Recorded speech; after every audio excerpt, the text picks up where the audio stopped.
इतनी सर्दी में यहाँ बाहर बैठ के क्यों अकड़ रहे हो? वैसे भी कोई आने नहीं वाला। मुझे कोई फर्क नहीं पड़ता कौन गोली चलाता है कौन मरता है। जाओ सो जाओ। नहीं ठीक है सर, मैं ठीक हूँ। आज दोपहर में कुरियर आया था मैडम के लिए। सर एक मिनट, मुझे आपसे कुछ कहना था।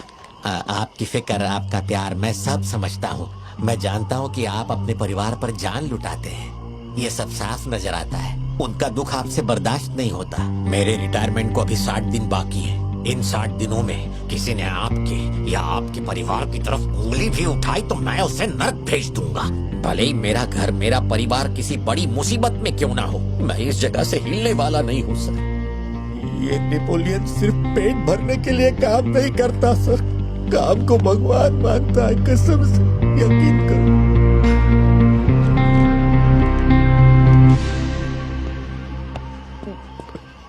अब सच बताओ कि कमिश्नर के ऑफिस में इतनी भारी मशीन गन से तुमने इतने लोगों को मारा? मैंने तो बस मैनुअल पढ़ के बताया था कौन से बटन दबाने हैं। बाकी काम तो दिल्ली ने किया था, किसी को बताना मत था सर। ठीक है ठीक है। चिंटू, ए चिंटू,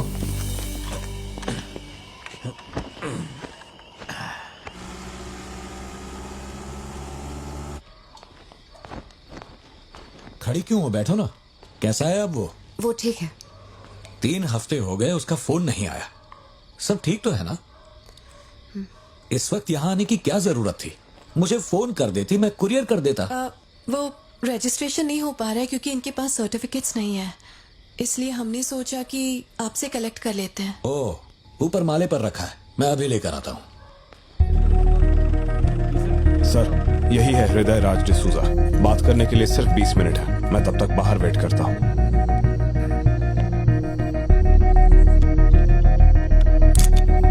यही ब्रांड मंगवाया था ना तुमने? हृदय राज डिसूजा। वक्त कम है तो मैं सीधा मुद्दे पे आता हूँ। दास कंपनी टबैको फैक्ट्री, उसके 2 मालिक थे, एंटनी और हैरोल्ड। उनके बारे में जानकारी है, लेकिन लियो के बारे में कोई डिटेल्स नहीं। जब लियो मरा, उसके साथी भी मारे गए थे। उनमें से अब सिर्फ तुम ही बचे हो जो जिंदा हो। अब मुझे सिर्फ इतना बता दो, इस फोटो में जो दिख रहा है क्या ये लियो है या नहीं? क्या जिंदगियों का सवाल है?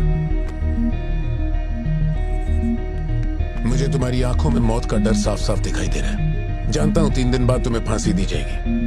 अगर तुम लियो की कहानी बता दो तो मैं अब भी पिटीशन भेजकर तुम्हारे इस फांसी की सजा को रुकवा सकता हूं। बोलो, शुरुआत से सब कुछ।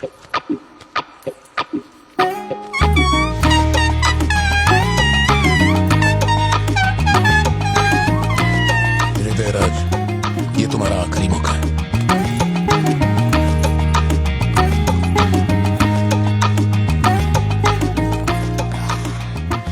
तो आप यहाँ आए हो एक नेक काम करने, फिर पिछवाड़े के दरवाजे से अंदर आकर टॉयलेट के पास बैठ कर के बात करो।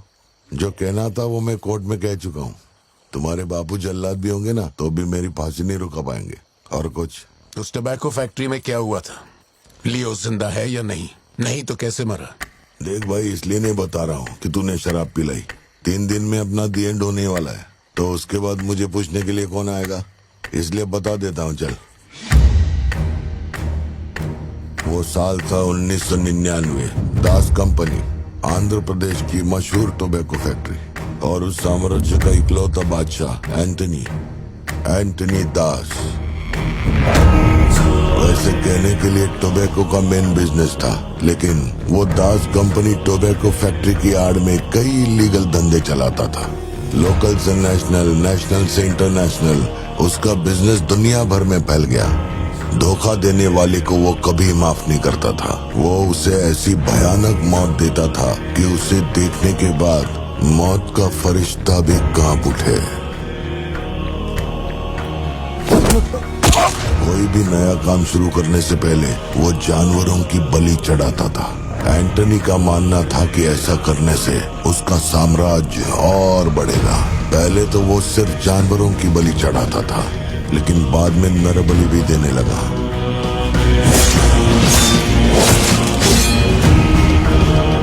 अंधविश्वास उसके दिमाग पर हावी हो गया था।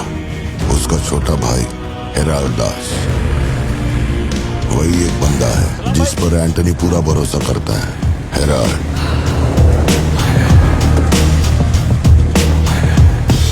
वो कनाडा में पढ़ाई करने गया था। वहाँ उसकी मुलाकात ड्रग कार्टेल से हुई। उनके साथ धंधा बढ़ाकर बहुत दौलत कमाई। अब उसका सपना था दास कंपनी को दुनिया का नंबर 1 ड्रग कार्टेल बनाना। उसने एक ड्रग को चुना, धतूरा।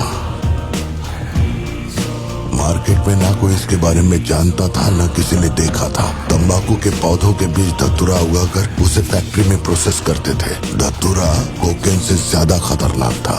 डिमांड बढ़ने लगी। उसी दौरान ये खबर नारकोटिक्स डिपार्टमेंट को उसके अपने ही लोगों ने दे दी। जिन लोगों पर शक था उन सब के मुंह पर उसने धतूरा दे मारा। सबको ऐसी दर्दनाक मौत दी कि माफिया वर्ल्ड में आज भी उसके हैवानियत की मिसाल दी जाती है। तब से किसी ने गद्दारी नहीं की। एंटनी और हैरल्ड बिजनेस को ऊपर से अच्छी तरह हैंडल कर रहे थे। उन्हें ऐसा कोई चाहिए था जो ग्राउंड लेवल पे संभाल सके। एंटनी का एक बेटा था जिसे बचपन में अपनी गोद में मैंने खिलाया था, दास, लियो दास। नाकाबंदी इसलिए लगाई क्योंकि आपके बंदे ने एनसीबी को जानकारी दी है। आज तक आपको मुझसे कोई प्रॉब्लम हुई है क्या? मजबूरी समझिए सर, 200 किलो माल का सवाल है। आप कह देंगे 2-0 हटा के केस डिसमिस कर दो, लेकिन ऐसा नहीं होता दादा। माल के बदले किसी को तो सरेंडर करना ही होगा। आप बस लियो को भेज दीजिए, आपका माल आप तक पहुंच जाएगा। हाँ, सीनियर तक बात पहुंच गई तो मैं कुछ नहीं कर पाऊंगा। वैसे मैं उसे 1 हफ्ते बाद छोड़ दूंगा दादा। 1 हफ्ते में छोड़ेगा इसकी क्या गारंटी है? देखिए, माल चाहिए तो भरोसा तो करना ही पड़ेगा। एंटनी, लियो है क्या? वो इधर नहीं है। मेरे को बोला ड्रग्स लेके बॉर्डर क्रॉस करेगा, चेक पोस्ट पर होगा। शायद कुछ कांड करने वाला है।